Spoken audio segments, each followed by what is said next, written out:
Welcome to CRE Radio and TV. I'm your host, Howard Klein. Today's show, Crowdfunding. Are you an owner or donor? We discuss the difference between two types of crowdfunding, one in which you buy a product and the other in which you own the business. My special guest is Georgia Quinn, co-founder and CEO of iDisclose. This show is brought to you by... At Allen Madkins, when it comes to real estate, we help clients capitalize on opportunity. AMP Technologies, the Uber manager for your commercial real estate. It will simplify your asset management.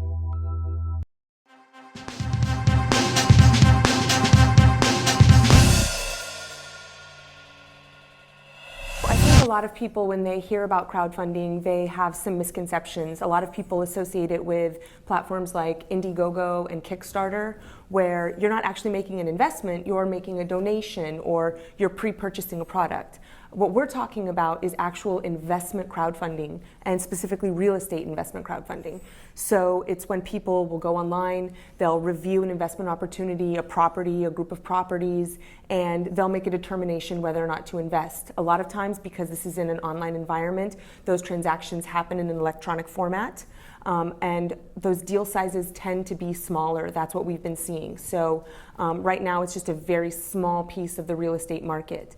But what's really exciting is that people are able to access these deals. These are people that, previously have not been able to invest in these types of real estate properties. They've just been, either too small for big investment portfolios to handle, or they haven't been able to know about them because they haven't used the internet medium. Just for the purpose of clarification, because I know how you described the difference between an Indiegogo or the typical thing that we see, a non-real estate transaction, where I'm trying to think of the watchmaker.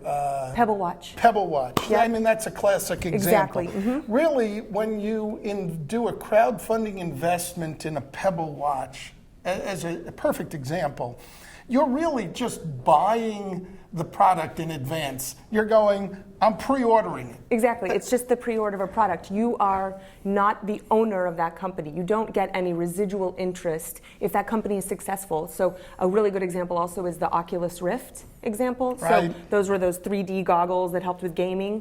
So a ton of people pre-ordered that product and the company made millions of dollars. Then they sold their company to Facebook for billions of dollars, and those people who pre-ordered the product didn't have any equity, they didn't get anything. They got the goggles, but they didn't get any investment returns. So there's not as much of an interest there, and that compares to the real estate crowdfunding, where you actually acquire an ownership interest, an equitable interest. Exactly. In the real estate or the project itself. That's right. You're an owner, not a donor. Right. So but you don't always get the full upside.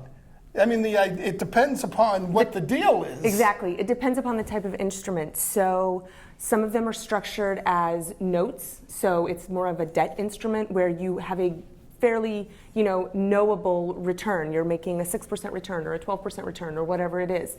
And for people who have liquidity needs, that's a good product because they're getting those interest payments on a periodic basis.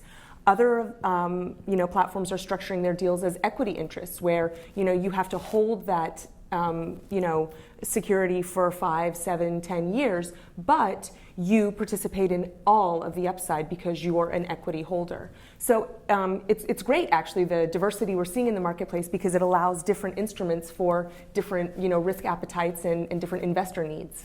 AMP Technologies, the Uber manager for your commercial real estate. It will simplify your asset management. At Allen Madkins, when it comes to real estate, we help clients capitalize on opportunity.